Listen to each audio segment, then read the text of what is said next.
After the ex-girlfriend, the mother, texted me not to contact her daughter anymore, I actually didn't even read the text message. I saw like the little snippet and I saw what it said and I was like, okay. I didn't even open it. I left it there. I think it's still unread actually, but I did get it. And after that, maybe like 20 to 30 minutes later, maybe an hour later, she called me. At that time, it was like either 9 p.m. or 10 p.m. But I have a personal rule. I don't want to hear any bad shit or negative shit before I go to bed because I will lose sleep. I am that level of anxiety. I don't want to talk about bad shit before I go to bed. If I can't get closure or understanding before I go to sleep, I will save this for tomorrow. So I didn't answer. And then she called me again. Like 1 minute later, she called me again. She called me twice and I still didn't answer. And I left it at that. I was like, you know what? Like, we came together, we communicated, we shared our information with one another. You have your plan, I have my plan, and this is it. That's why I didn't answer. But I also didn't want to talk about God knows what before I went to bed, because she had her baby already. I'm still carrying my baby as we speak right now. That shit really does affect you. And believe it or not, this is my third pregnancy. None of my other pregnancies did to my body what's happening this pregnancy.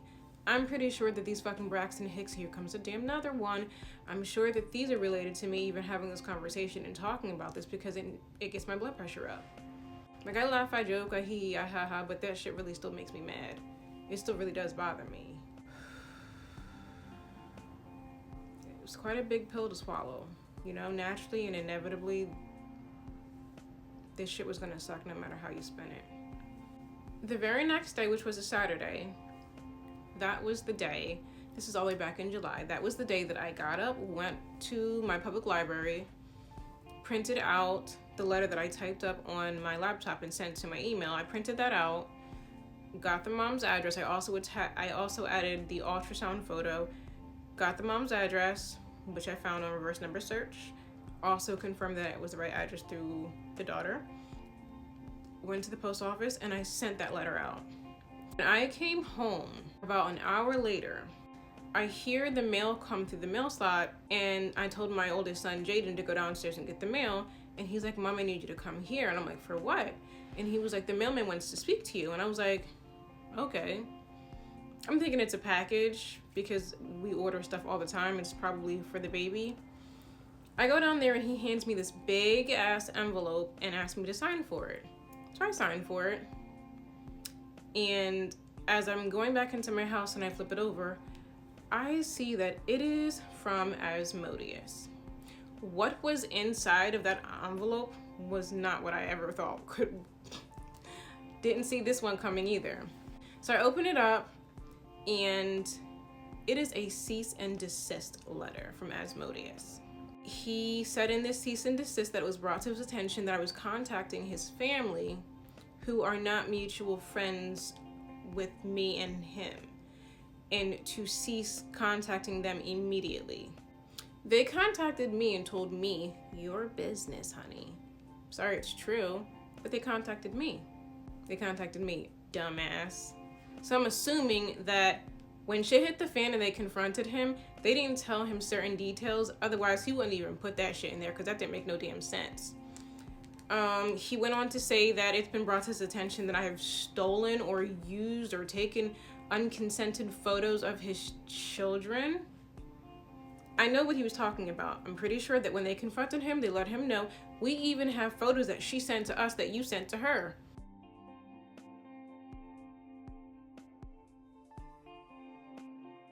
It was under our text thread, dickhead. I didn't get this off the internet and steal them and go use them and put them places for financial gain. So what's the fucking point of putting that in there? Whatever. Like, he already knew. He already fucking knew. And then it said that I was bullying her. Then it said I was bullying and harassing him online. You little fucking crusty ass bitch.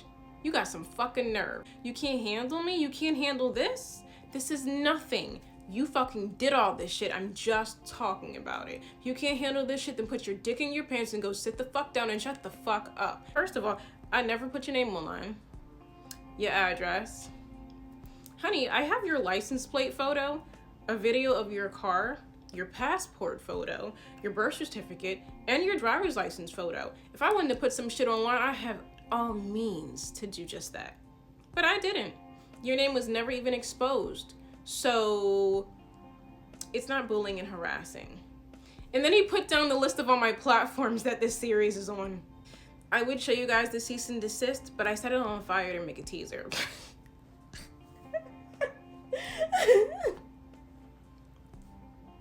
I don't have it anymore. I did take a picture of the original, but that's all I have is the picture, and I'll insert it here. I'll crop out the important shit. I took a match to that shit. I was just like, oh, that's weird. Why is the mailman bringing me garbage? Oh well, may as well be a good Samaritan and, you know, dispose of this bullshit. That can be helping to plan it out, making less trash. If only we could do that to people and it would not be called premeditated murder. I did make a little video about the cease and desist. And initially when I got the cease and desist, I was just like, this is the work of a woman. A woman is behind this. Is this the ex-girlfriend's work? Could be. Maybe she decided to take him back. It has nothing to do with me. I don't care what woman takes that man. It's not my problem. But this looks like the work of a woman being behind it. Because one, that man can't write like this. This was some copy and paste bullshit. And I did Google it. He legitimately copied and pasted some shit right off Google. I found the template. Hilarious. Hilarious. But the activity is still the activity of a woman. He doesn't have the smarts for this shit. It was an idle threat because obviously it said to cease his behavior immediately or else. There's a reason I set that shit on fire, still put up my teasers, and still put up my fucking series. Can you not tell that I don't give a fuck? Can you not tell that I know my fucking rights? Can you not tell that I'm meticulous and detailed on purpose? Can you not tell that I have every fucking receipt that would hold up in court? Can you not tell that if you tried to sue me for defamation of character and slander, as you so interestingly put it in that paperwork, that you would have to bring me to court, the ex-girlfriend to court, and her daughter to court because they contacted me and told me all of your business? I'm just repeating it. Why do you think that I shared these messages, the originals? Those are the original messages that came straight from my DMs, from the ex-girlfriend's daughter. I'm not pressed. You don't have enough working fucking brain cells, and you definitely don't have the fucking backbone. You got the audacity, but you're missing a lot of shit that is needed for you to actually go take time to pursue this shit in court. Secondly, it won't work. It won't work. That's the other thing. None of it's going to fucking work. So at this point, I knew that he had been seeing my teasers. He was aware of the conversation that me and the daughter had. He was aware of the conversation that me and the ex-girlfriend had. And he was watching from some ghost account that I was putting out teasers all over social media on multiple platforms. What a little fucker bitch. I'm gonna sit up here and fuck up people's lives and make children in the midst of it. I'm going to lie and manipulate. I'm going to drag these bitches like they owe me something. And then I'm going to sit up here and put my little ass dick between my legs and bitch and cry in a corner when they talk about it online. Shut the fuck up. Or I will never look at that man the same way ever again. Never. He is so tiny and insignificant. Honey, let's just be honest. Well, looks like that, lack of intelligence like that, you can't afford to be as shitty of a person as you are. You need to be nice to people in the world. You got a lot of other shit against you. Honey, why are you not humbled? Have you not seen your dental records? The fuck?